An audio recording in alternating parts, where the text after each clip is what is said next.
So I just wanted to share, and welcome Samantha. I wanted to share a few Thank you. highlights of the 2026 budget as it pertains to the agri sector as we come down to the Agri Fair next week. So if you look at the key allocations, for example, the government says 245 million cedis is being pumped into the Nkukon Kitinkiti initiative, which we are told is in 3 phases. The first phase is for regular people like you and I to do our own local chicken rearing. Then there's one for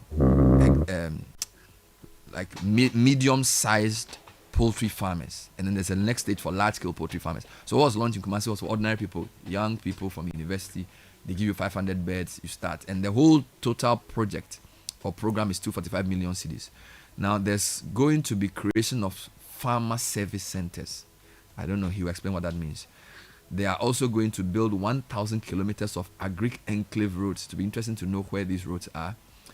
4,400 plus units of agri machinery, including a lot of tractors, which the minister mentioned. Now he mentioned 100,000 hectares oil palm plantation.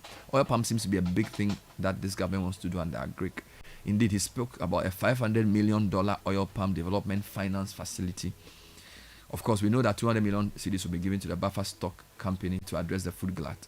And then 1.9 billion allocated for 2 agro-processing plants and cashew plants. Now, the priority programs are mechanization and farmer service centers, oil palm industrialization, and then there's something they call market stabilization, which is where our interest in. Some amount of money to buy surplus food. Schools have been mandated to buy Ghana-produced staples, and then they also saying they are going to boost maize and poultry production. What I wanted to touch on before we do the interviews, it appears to me that our agri policies for many years are focused on the inputs, not on the market and the value addition. It's more likely fertilizer, seed, tractor, land clearing. Now we produce the food, we don't know what to do with the food. It looks like that's where we are with this agri conversation, Sam. Yeah, we've said this 1,001 times, and I think I don't know whether it's at the KPMG forum or the Deloitte forum, which I monitored. Must be at the Deloitte forum. I think there was a key speaker who made reference to this point that, look, we are all production minded, but the value chain is calling for attention. And the value chain is not necessarily, the players in the value chain is not dominated by a government necessarily. These are typical private sector players. But the structure, the regulation, the supervision, and the resourcing has to be led by government. And that's I mean, the old model of Ghana Food Distribution Corporation, which is a very old model, I must say. But there are new ways of attending to this problem. So if the government will be minded that we need better attention on the value chain proper. So we talk about storage, using modern storage technologies. I hear people talk about silos, the silos. I mean, the silos that we have in Ghana, they are old and out of date. There are new ways of building silos, which is not like your typical concrete silos. So we should start thinking about the storage, the distribution, the retailing, the packaging. That's where we are. Because, and again, as we keep saying, the farmers are not necessarily business people. They are farmers. Unless you want to capture it within the context that farming is another business, rightly so. But I'm talking about the merchant business belongs to another level of the value chain. And so when we let off the farmers to face the giants who are merchants with big money, they stand at a disadvantage. They'll always lose. They will always lose. Okay. And so we need help in the value chain. Daniel Fahin Akwe is the Chief Executive of Agri Impact, and he has been taking a closer look at the 2026 budget as it pertains to agriculture, what do the allocations indicate about where government is looking and what government's priority is within the agri sector? Mr. Akwe, thanks for joining us. Good morning. Thank you, Bernard. All right. So, from a cursory look at the overall budget, would you say that agri is prioritized? I'm saying this because, for example, 30 billion cedis has been allocated to the big push. So that's infrastructure. I think the second biggest allocation is education. So for some people, agri may not necessarily be the priority of the government when you look at the overall allocations. Is that how we should look at the budget? Well, good morning, Bernard, once again. If I look at the budget for 2026, I see significant improvement over that of 2025. In 2025, the budget allocation was just around 1.5 billion Ghana cedis. This year, it has moved to about roughly between 10 and 13 billion Ghana cedis. So if you look at what was allocated to agri in 2025 and what is being allocated to agri and its related activities in 2026, then we will say there's significant improvement in the budgetary allocation. And we must commend government for coming up to invest more in agri. Then again, if you dissect the areas, I'm happy to see that government is also responding to some of the issues that we have raised in the industry. For example, we've been talking about feeder roads and rural roads that connect food production areas to our trunk roads. And we have seen that government is placing emphasis on building roads, 1,000-kilometer roads onto some agricultural enclaves, and that is good. The last time when we spoke with some of our private sector partners, electrification is one major thing that is stalling agro-industrial development in most of our rural areas. And we know that Ghana, as an agrarian country, agro-industry is what will transform our rural areas, and there is no doubt about that. And it's also because of the rippling job creation opportunities that we'll always find when we invest in agri and agri-businesses. So there's also a budget allocation for electricity to rural areas, especially power for processing zones. So that has been taken care of. Then they are also going to do irrigation, about 3,500 hectares of irrigation in some irrigated enclaves. And that is also something that we want to commend government.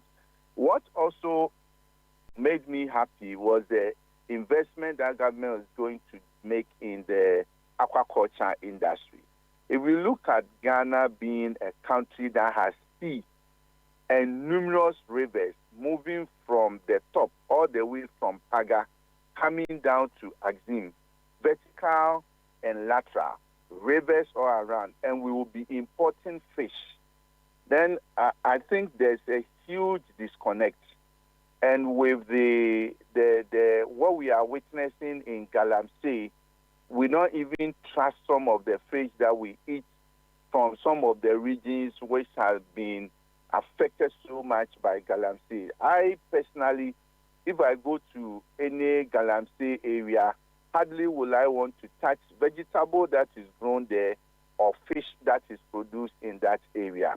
And if we are not careful, some regions will become importers of food from other regions, which will be a reverse, because in the past, the regions that will bring food used to be a bread basket for Ghana, supplying food. So now, seeing that, okay, there is going to be investment in aquaculture, not only will respond to job creation opportunities and our import substitution agenda, but it will also bring a bit of confidence in the consumption of fish that we do in this country. Other than that, we risk even importing more fish because the fish that we have in our oceans are depleting they are not getting enough. Our rivers are being polluted, so we can't get fish from our rivers. The other option for us is to go into aquaculture. So I'm glad that government is putting some money also into the aquaculture zone. Then there is also monies for agro-processing. When I say money, I mean allocation, because I will come to allocation and disbursement. There are 3 levels in this budget that I always look out for. First is the allocation, which means government has recognized the need for that area for intervention. So that's allocation. Disbursement is committing into performance, because there are times that there will be budgetary allocations, but the funds will not be dispersed, and it will be rolled over to the following year. So now that we have seen allocation, we will also want to see disbursement.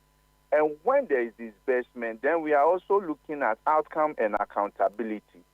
Now, these 3 must work together. Budget allocation is nice in the eyes of all of us as industry operators. Excellent. And I will once again commend government so much for the interventions that it has brought into agri and agri-businesses. Okay. So, but then, hold on. Before I continue, I can understand how a government allocation for, say, electrification for rural power makes sense and works, because electricity is a public good, and government providing electricity, helping agri is easy to see. Or how 800 million for 1,000 kilometers of roads makes sense. What I don't understand is, if government says they made an allocation for agro processing, does that mean they are giving the money to an existing agro processing factory, or they will use the money as capital expenditure for a private agro processor? It is not very clear, because the agro processing is a business. Yes. So when you see you are happy that government has allocated money for agro processing, do you understand how they will use it? Now, I'm also not clear about the intention of the agro processing, and especially government investing into agro processing in the locations and then the value chain. The value chain is cashew. Already most of the cashew agro-processing firms that we have in Ghana are not getting the needed raw material supply. They cannot operate throughout the year, and most of the time they are operating at less than 40% capacity. So and we will find them in the same Techiman, Wenchi, the enclave where we produce a lot of cashew. So I know there has been that allocation, and I'm unclear as to the modalities. And that was going to be my next thing about the delivery modalities. The allocation will be there, but normally the problem that we have is not the budgetary allocation per se, but the delivery mechanism, the model that we use to make use and optimal, let's use it to get optimal output out of the allocation. And let me pick one example. We all like the fact that we will be consuming and have a lot more locally produced chicken. So coming out with Nkokon Kitenkete to boost production of local chicken in Ghana, it is fantastic. The idea is fantastic. But what is the mechanism? What is the business model that the government is using to ensure that these intents will not go waste? So if you go and give people chicken and it does not go with feed, vaccine, medication, technical support, and it's not linked to a processor and for optic, and the people who are going to raise the birds don't have any technical capacity. I talk about the government intention and the readiness of the recipient, the preparations that have been made to equip those who will receive the intervention. If that is not there, we are likely to observe high mortality, and that intention will not be realized. So the budget allocation is the first step, and it is good. Then you go into the delivery mechanism, and that is where most of the time political leaders don't get it right.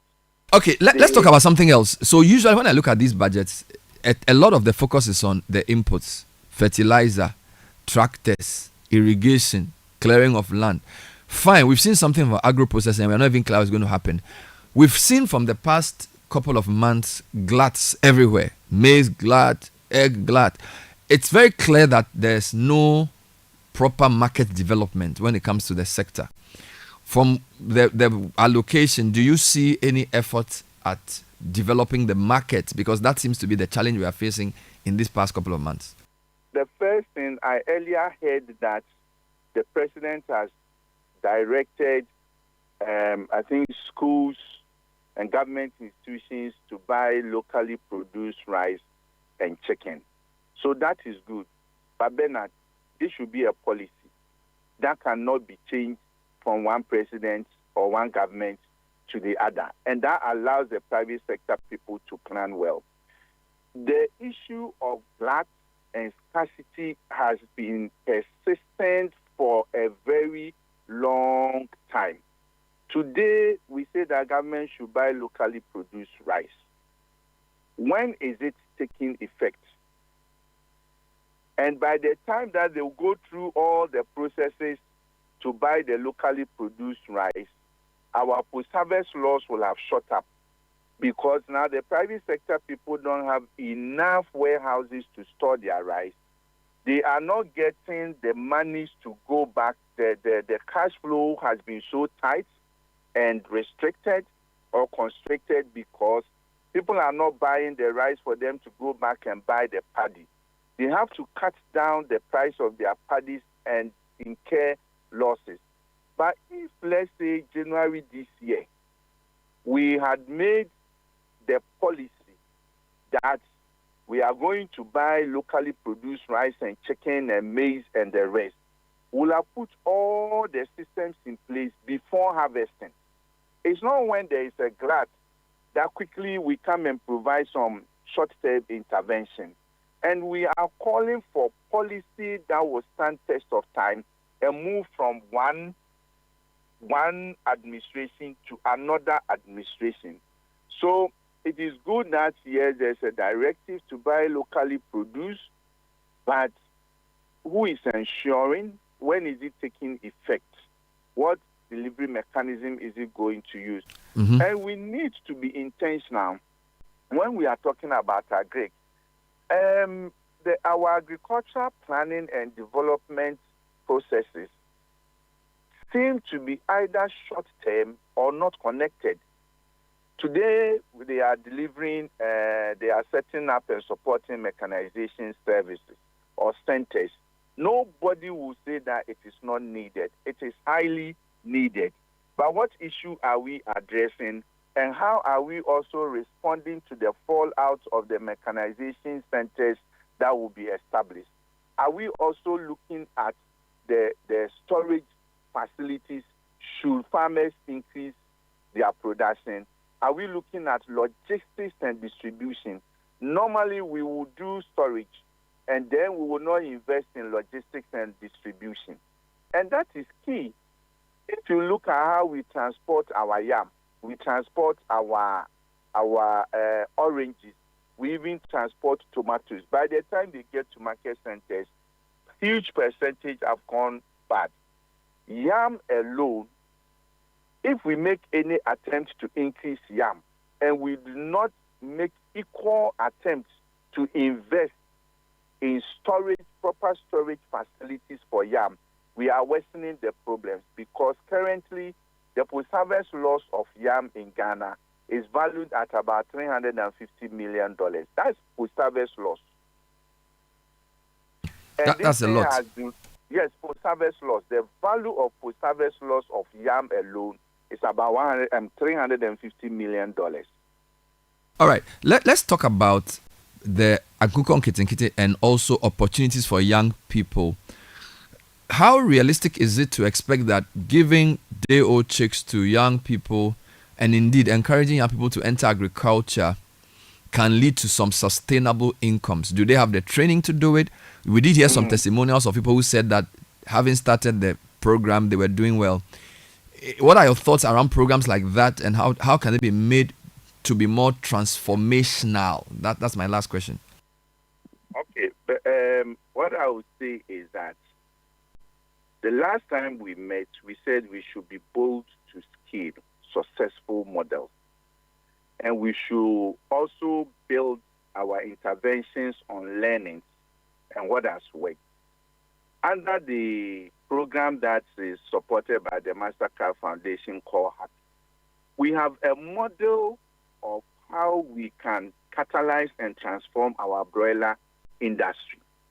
And a typical example is building it around anchor private sector partners who can provide end-to-end services. If you go and give day-old chicks to a young person, and that person does not have the feed, the quality feed, the quality trough, quality water, the medication and vaccination, and the expertise to raise that bird, you are likely to lose at least 50% of the day-old chicks that will be given to that person. In the end, it's going to be a burden more than an intervention to create jobs. So I am personally concerned about the modalities that government is using to implement in Kokon Kitenkete.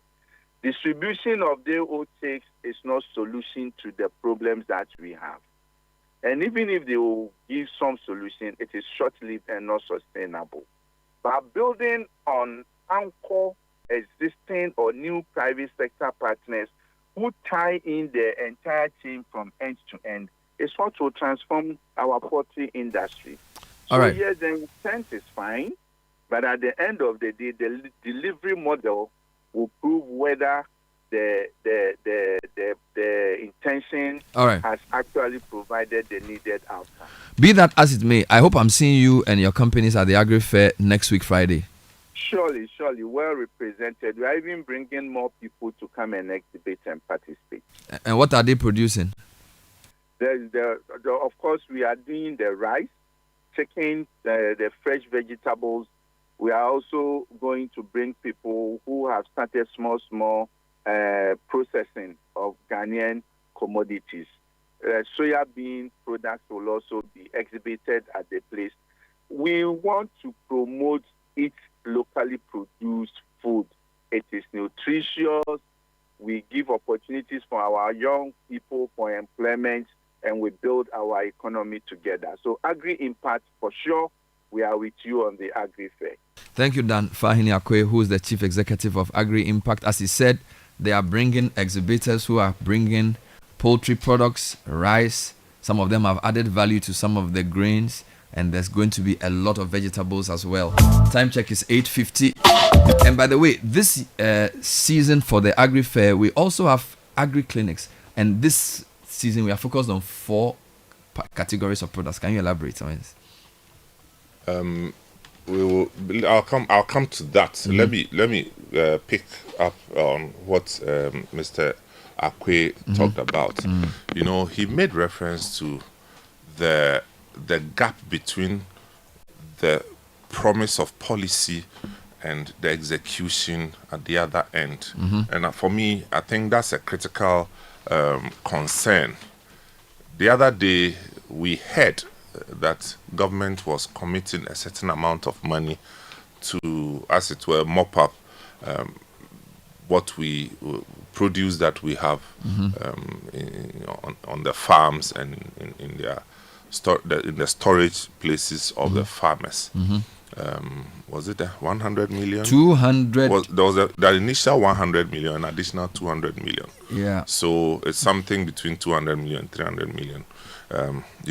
Now between then and now, you ask yourself what has happened.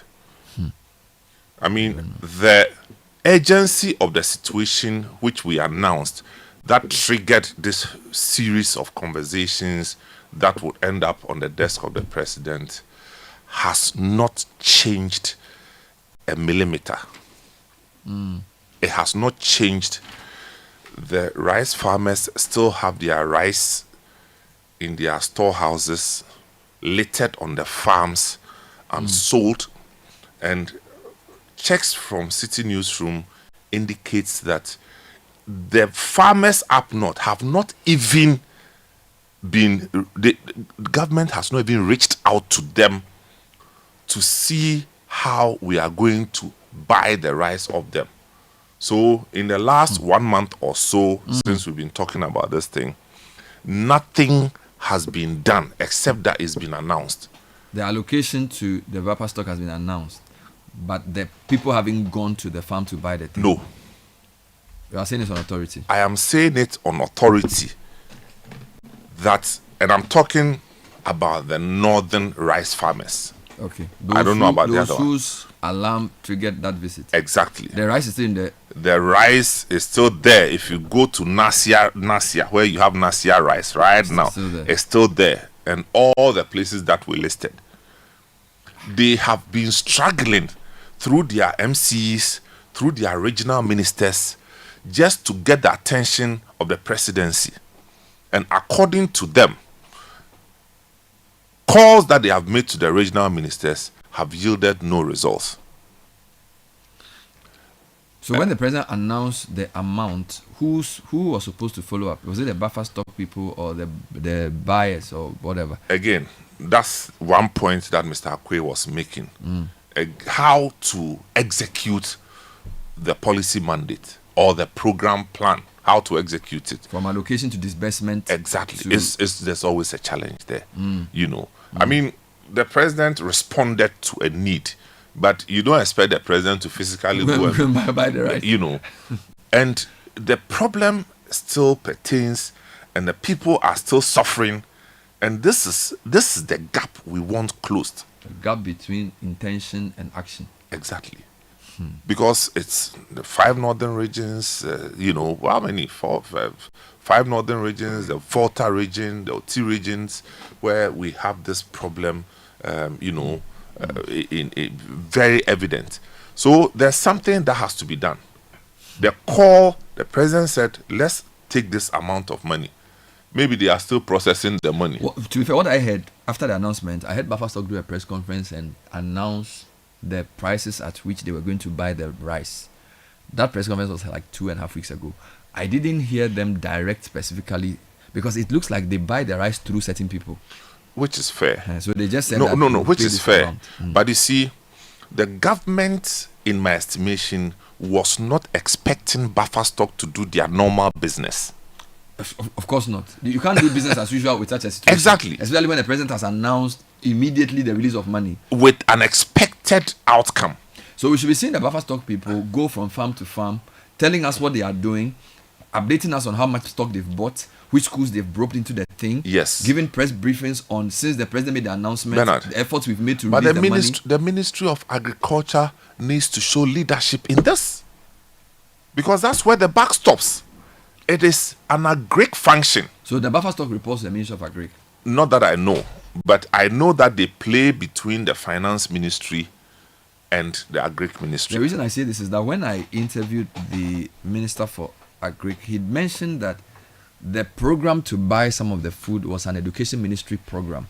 So part of the directive was that the schools should mop up the excess products and use it in their dining halls. And that was to be supervised by the education ministry. Yes, I get that. You see, there's an operational supervision and there's a strategic supervision. And I'm saying that we need the vehicle that will, if you like, mop up the excess food for education ministry to have access to it. And that we know is not a function of education. So something between the agri ministry and the finance ministry, because even the mopping, there's some kind of resources required. You understand? And it also must include the Ministry of Local Government, because these farms are located within districts and assemblies. Okay? And they have to show leadership, because you see, it is jobs for your people. So it's not for the agri minister alone who is sitting in Accra. Because if your people don't have jobs, there's no benefit that they derive from you as the, if you like, the administrator of the district. So it cuts across several sectors, several ministries.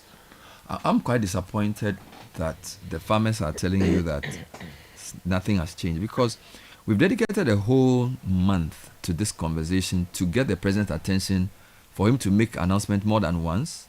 He made the announcement earlier, and then when he did that meeting, he announced it again, and the Minister of Finance also repeated it. So I'm expecting some system to be updating them. Because look, if you ask me, in the past 1 month, that's the biggest issue in Ghana. You see, the news cycle doesn't always reveal what is the real issue.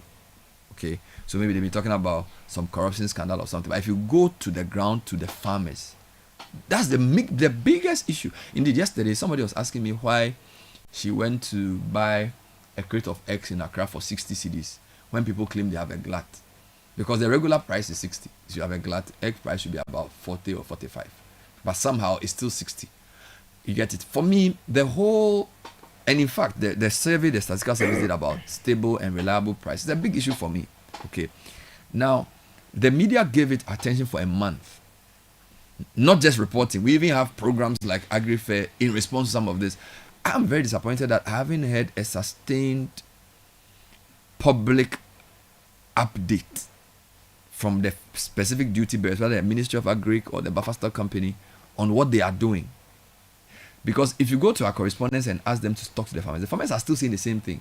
It hasn't changed. I was at a program last week in the Eastern region. The farmers are saying the same thing. So it seems like there's a bit of inertia in Ghana. And also, when there's no media focus or media insistence on action, a lot of duty bearers just hide. So what they will do is that they'll call and say, okay, we are going to visit the farm. Come and let's go. Then they go and say, oh, we've seen the farm. We are going to do it. Now, immediately you report that they say they are going to do it, they assume they've done it. You get it? So it makes it very difficult. The media's job is not to now come to you and say tomorrow morning, hey, but it looks like that's what we should be doing now. If we've shown you a massive problem like a glut, the president has announced over 200 million CDs for you to buy, you should not be waiting. You should even be doing, you should be calling me to say, I want to come on air to tell you what I have done since the announcement was made. But it's like we are pursuing them. You call the correspondent to go, the farmers are still complaining. There seems to be some, I don't know what it is, whether it is inertia or afraid, or I don't know. Or is it that the people who are invested in buying the produce have already bought, so they don't know how to buy the extra? You see, maybe they've already bought imported rice. Because don't forget, Awuni is also claiming that, you see, let's put everything together. Awuni was telling us, Reverend, that one of the reasons why the farmers are not getting buys is that people have pre-bought smuggled rice that has evaded tax and therefore is very cheap. So maybe if a bag of 25 kg bag of local rice is maybe 700, he's saying that the imported rice is about 500. So maybe the guys have already bought the imported rice and they don't know what to do. Bernard, but even there, let's assume without admitting, the guys, the merchants in open trade have committed themselves to imported rice. Mm-hmm. Let's come to state institutions. He says the state institutions have also bought. They can't. No, that's what they are claiming. No, they can't. Why can't they? Because they don't. You see, in the open market, you don't buy with nothing. You buy with money. They don't even have the money like that. They don't even have the money. Regular like money. Yes, I'm saying that they don't even have the volumes like that. But can they enter contracts with suppliers on the basis that they will pay later? That's also a point. But it's for instance, buffer stock. He came to say publicly that, look, the money they've given us is a drop in the ocean. Mm-hmm. It means that they need more money if they have to achieve the objectives. Did he mean the money they've allocated him or the money he's disbursed? Because the amount... No, he said the money that was mentioned. So that's allocation? Yes. But has he accounted for the one he has first? No, he talked about how much they had requested for. Mm-hmm. And out of that, the amount that is being promised to them, the enough. Ratio is very small. Be that as it may, what we are saying is that we want to see the effect of the very small one that has been given to you. That's all we are saying. What's the point in buying from Vietnam and transporting it from Vietnam when you have rice sitting in our shelves? Because it's cheaper. That's what the people. No. It's cheaper. It's cheaper. On face value, is cheaper, but it costs the country so much. It's more expensive to the nation. That's the point we are making. So if the president says that we are making this money available, we should see action. That's all we are saying. We should see action. I am making two deductions, and I'm entitled to. The first deduction is that either you are right, the money may not be enough, and they can't say it well enough, or they've already bought imported, bagged foreign rice, and therefore don't have any money so left. prisons have bought all already.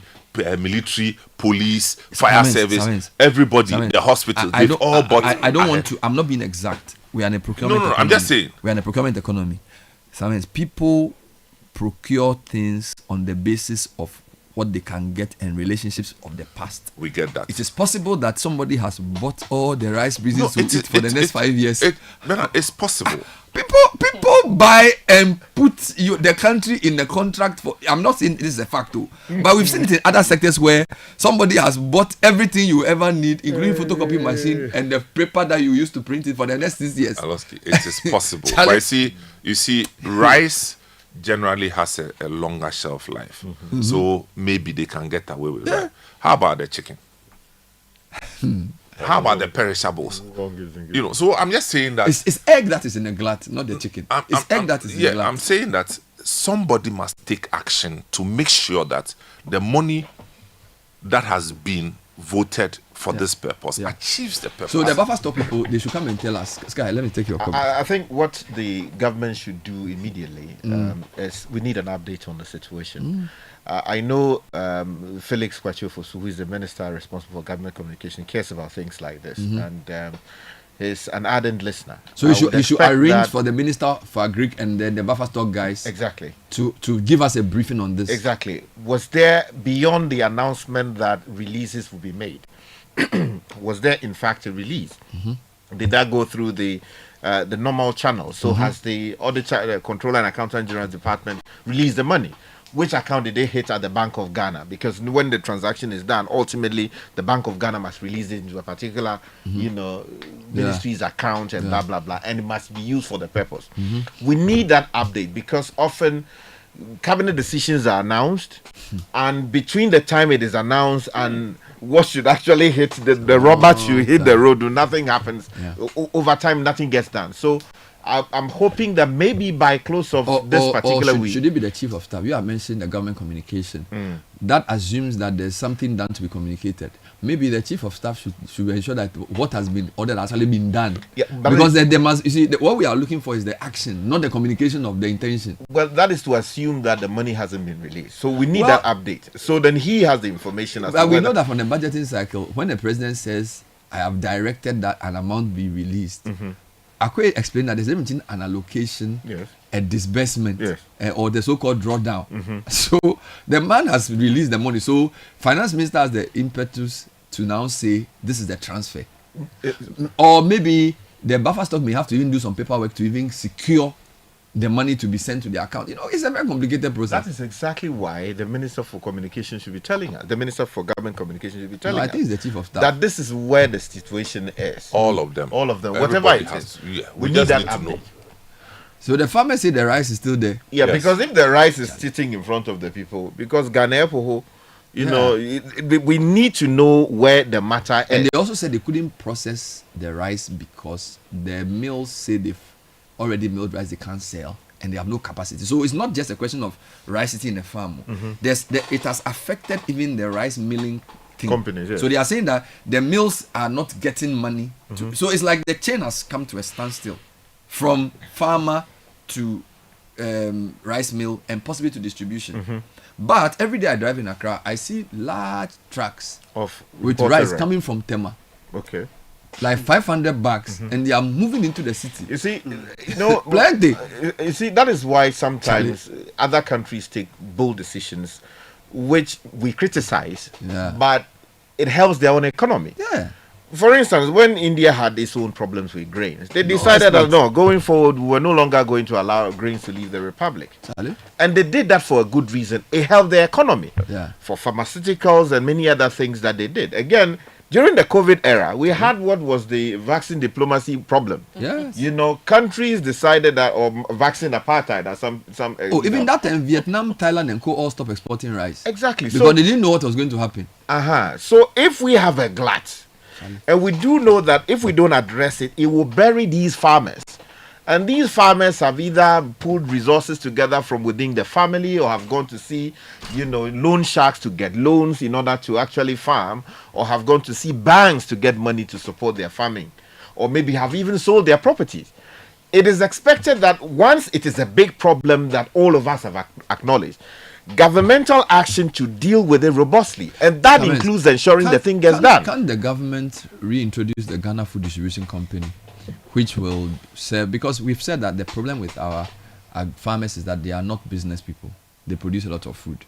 So shouldn't there be an agency whose job it is to redistribute and create market opportunities? I think that's what the Feed Ghana office is trying to do, because they are encouraging communities to build, if like, farmer cooperatives, so that they deal with the cooperative associations instead of individual farmers.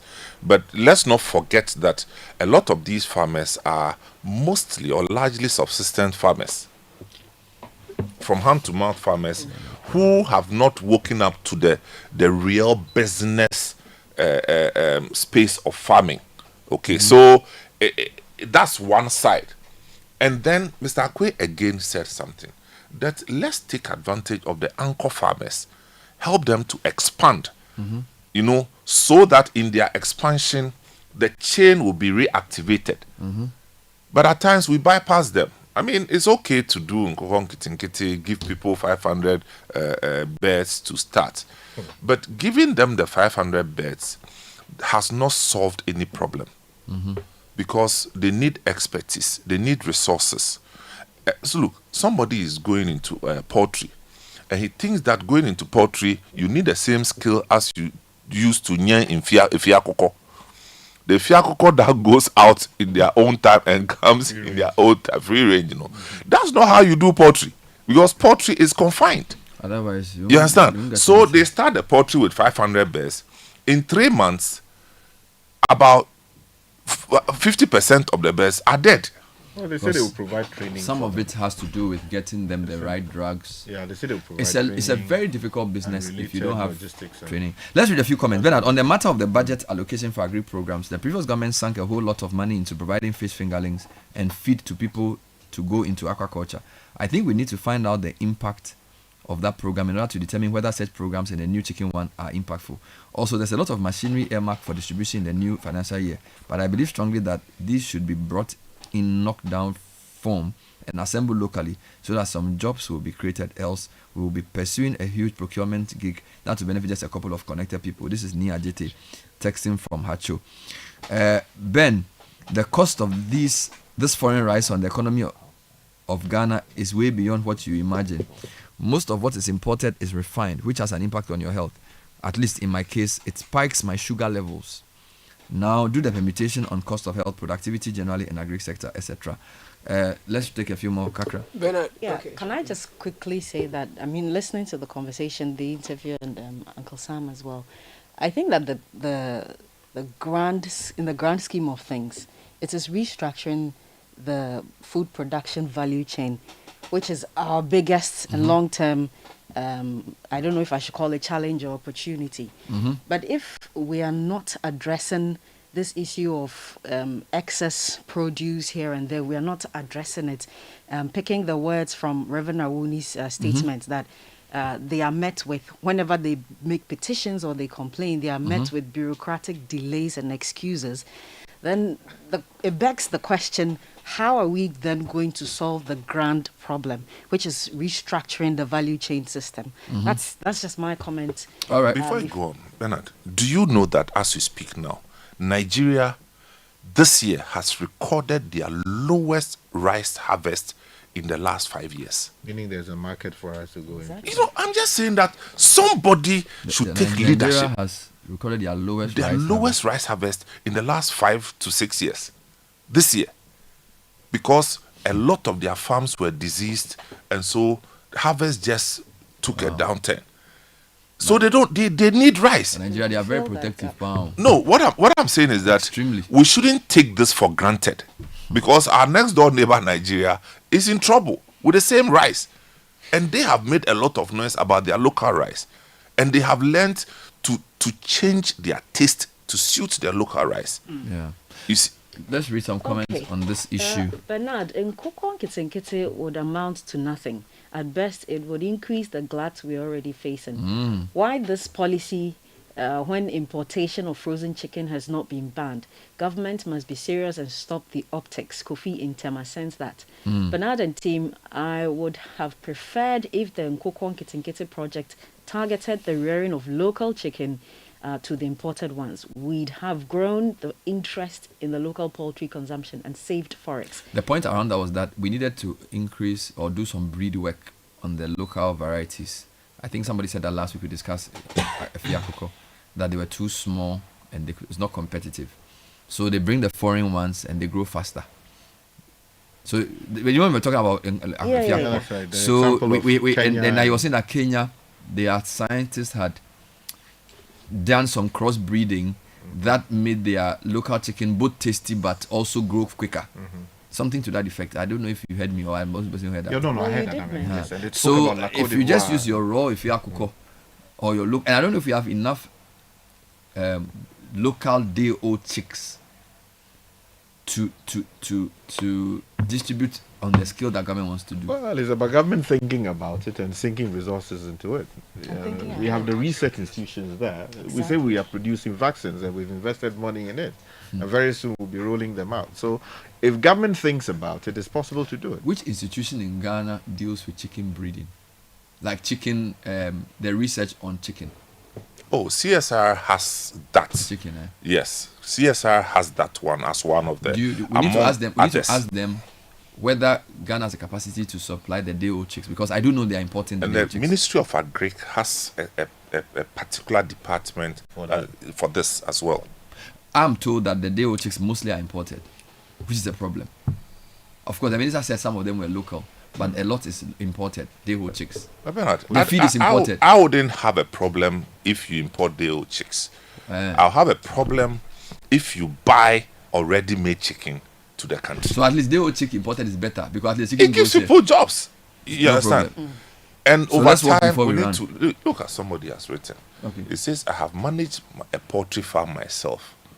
I had to look for a veterinary doctor on my own. What are you doing? Hey, Charlie, the demons But, are... so he's just complaining that he had to, you know, that issue I was talking about. He had to take it upon himself to look for a veterinary doctor. But lots of the people, they don't even know that you need a veterinary. Okay, so let's read the comment. Read the comment You again. can read it. Okay. Yeah. Yeah, so the whole thing or just the portion? The This whole is so this person says, good morning, Bernard and team. Let me say this clearly. I have nothing against Nkoko Nkitinkiti, but the biggest crisis in the poultry industry today is the absence of trained and accountable personnel. I have managed a poultry farm myself. I had to look for a veterinary doctor on my own, as if I was I was operating in a country without a system. Meanwhile, in Germany, the same farm setup receives veterinary officers directly from the state, and they tell you. And they tell you the exact standards you must follow. Here in Ghana, it's every farmer for himself or herself, God for us all. And let us talk about antibiotics. Anyone who investigates the poultry sector will be shocked. From broilers to layers, we are pumping birds with antibiotics, and there's no clear national standard. If a standard exists, then who is enforcing it? In Germany, it is almost impossible. So I mean, the person is citing the situation in Germany to give us an understanding. Yeah, and he says it is almost impossible to walk into a shop and buy antibiotics for your birds. In Ghana, you simply walk in and purchase anything you like without any standards. And it's a big issue in even America. There's so much division on the point of whether, you know, birds should be fed with antibiotics to deal with all kinds of challenges they have and all of that, and what standards should be there.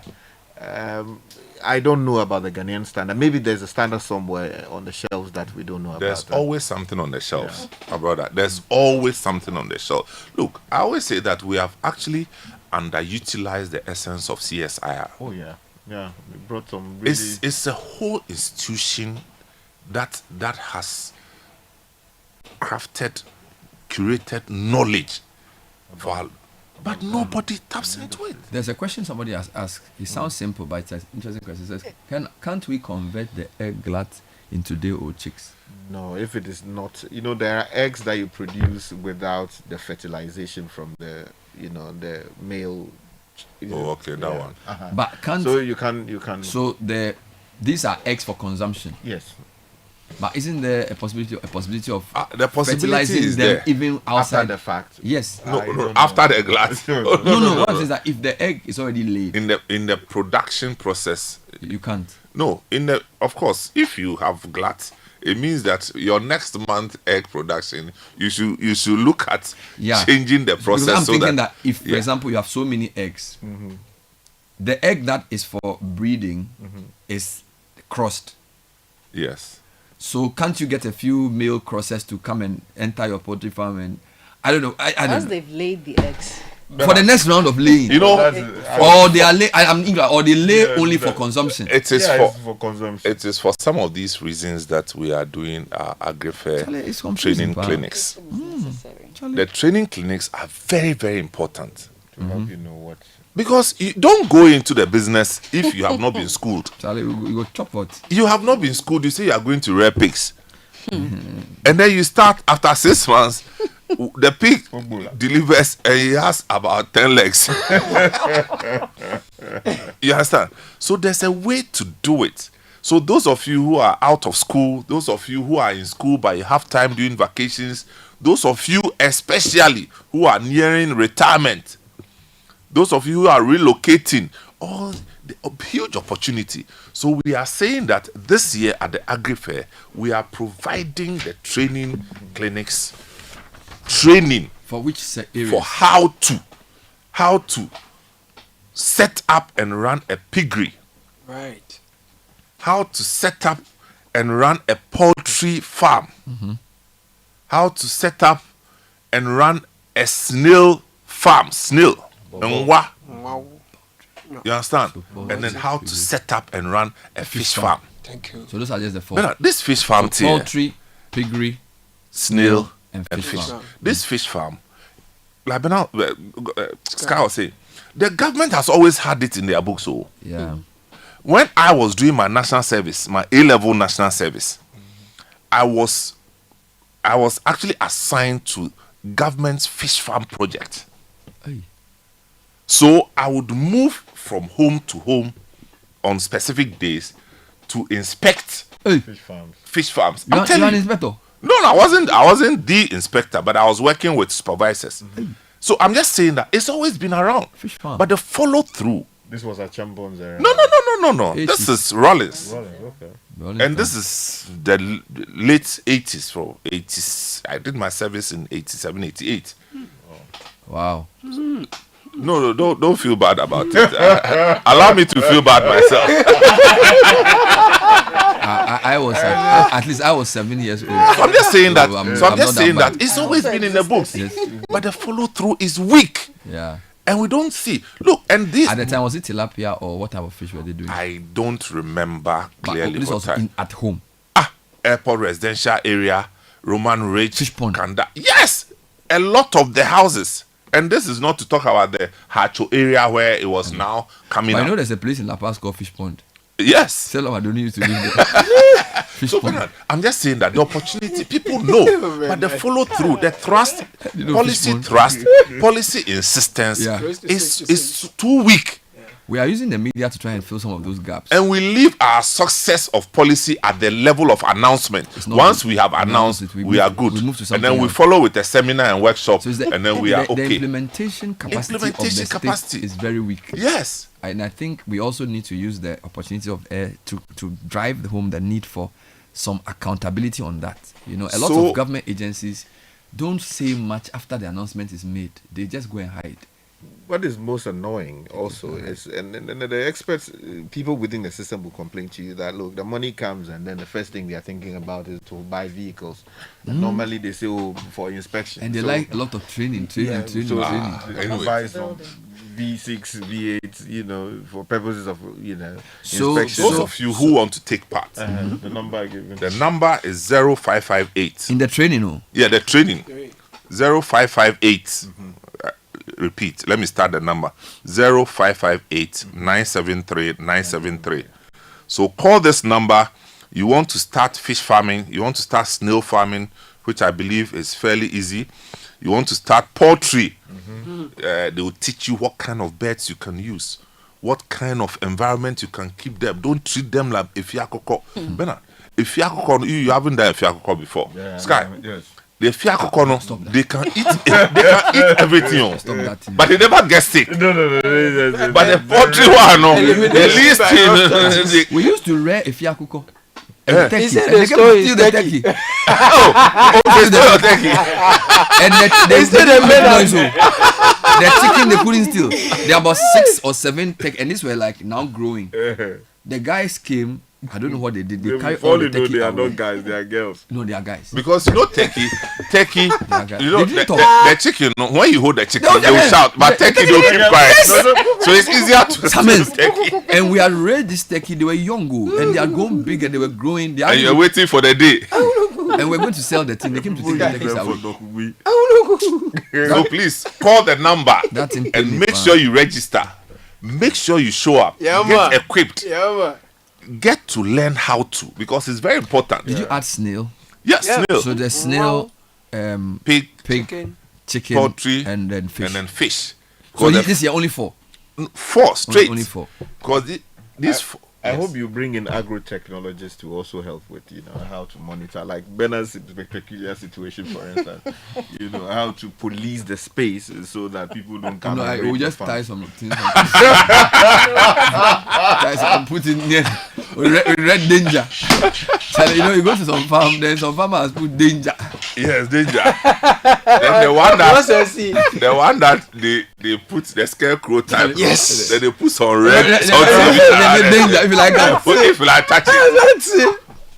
But someone say mention the number again. Yes. If you don't do that, you number lose is good. You lose, Charlie. 055 055 sorry 558 0558 973 Yeah. 973. Ghana- Petra says hi. Do you know, Someone. Simon, do you know Abba. Yeah. people fear danger more than police. Oh yes. Oh, police for the Do way. you know danger? Because that one, Police for where? The police that stops you on the road and is going to take bribe. Why will you fear him? A danger on the farm. When you are going to steal the corn and you see that they've tied the corn, the corn with red. Snail shells. No, and then these days then they put some small cross on it. Oh, crossing and this is I'm the red. telling you, what kind of cry? Mighty gods and lower gods. And then when you steal it, you know whether something happening to you is because of the thing. So it's even play on your mind. Danger. Oh man. introducing this immediately. Danger. You know be easy. Because almost ruin me. Ghana for. Oh yeah. They say, God, if you ask me, he will forgive you. So please, so our message this morning is whether you are already in the business, whether you are thinking of getting into the business, there's a way to do it. That's the right way to do it. And we are partnering with CSIR on the training sessions. Is it happening at the same venue Yes. as the Agri Fair? It's happening during the Agri Fair.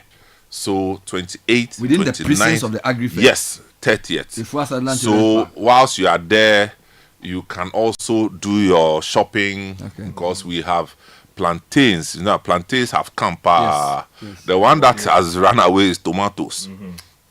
So we are going to have the plantains. Plantains, everything will be there. Everything will be there. Are we going to have a lot of grains? Grains, yes, we have. In fact, as for rice, we are dead sure. Vegetables, yes, we are having. Poultry, yes. Rabbit, at least I know Ghana prisons. They come with their food. What about abe? We'll have abe. The one that you can cut yourself. we'll have abeno, a drone ankasa, aben one that ankasa. can break. So you take home and go and do the thing. Vegetable. You understand? The last time you drew me to this abeti, I went to say Ajingo. Now I park my car at Akramo and somebody say, "Hey, Ajingo." No, I pretended it's not me. Say, I'm calling you.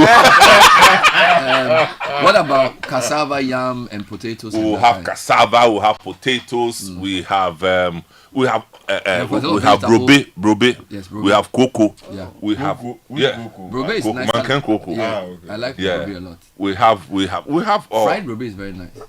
Yeah, fried brobe. Will there be kebabs and? Yes, we have the food. The food court will have all the grills. The grills. Little chops. Yes, no, the major chops. The No, major these are the grills. These are the pork ones. And it's 3 days. 3 days. Morning Friday to evening. Morning to evening. Okay. Yes, for Fish. 3 days. Fish will be there. Oh, we have fish. You know, we have fresh from sea fish too. Apart from the river fish, we also have fresh from sea. So we've had arrangement with some of the folks at the Shona. To bring fish. Yeah, the Shona. Red fish. To bring fish, and they have mentioned a whole variety of fish that they Fresh. said it's an open fridge. So some of the chicken people bring their own fridges and things. Oh yes. Okay. So it's everything set For 3 20 days. Yeah, but if you want to exhibit and you haven't registered, You should do that. it has to be done Before between the now. weekend. Yeah, now you have to actually register and pay before this weekend. Today is Wednesday, right? Yes. So between today, tomorrow, after and Friday, shut. Same number. Yes, 0558-973-973. So you also, where will you be? I'll be resident near the pork. Come on. Greeting people. No, I'll be saying hi to people because my hands will be too busy. Now, the Agri Fair is powered by ChannelOne and City FM and sponsored by Horticultural Business Forum, who are bringing like a dozen and more exhibitors producing different things. Development Bank Ghana, Legacy Crop Improvement Center, Gersal, Ghana Exim Bank, and Agri Impact, whose CEO we just spoke to, also says is bringing people who are coming to sell different made in Ghana food. But that's the official launch of Christmas.